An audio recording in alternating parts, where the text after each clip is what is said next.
Madame la présidente, madame la ministre, chers collègues, cela va sans dire, la lutte contre le réchauffement climatique passe par la réduction des émissions de gaz à effet de serre.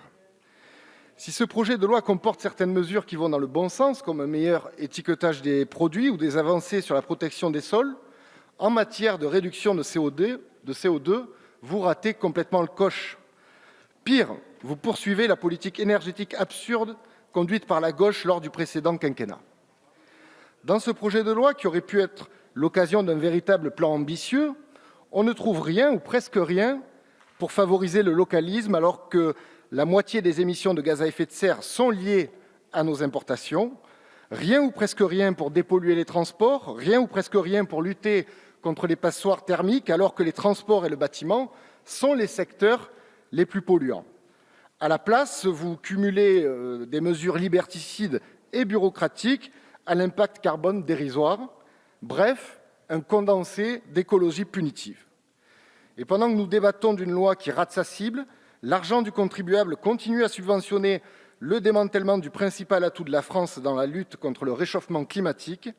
Nos impôts sont dilapidés pour financer, au nom d'une fausse écologie, le démembrement de notre mix électrique, qui est pourtant décarboné à plus de 90%. Grâce à l'alliance de la production nucléaire et hydraulique, les Français bénéficient de l'une des électricités les moins polluantes d'Europe, les moins chères, les plus sûres et sans risque de blackout. Dans la poursuite des objectifs délirants de la programmation pluriannuelle de l'énergie, qui prévoit 40% de production électrique renouvelable d'ici 2030, vous imposez dans nos régions toujours plus d'éoliennes et de panneaux photovoltaïques. Une politique inconsciente qui non seulement a déjà doublé la facture des ménages en 10 ans, mais en plus a déjà coûté 121 milliards d'euros d'argent public, rien que pour les contrats signés avant 2017.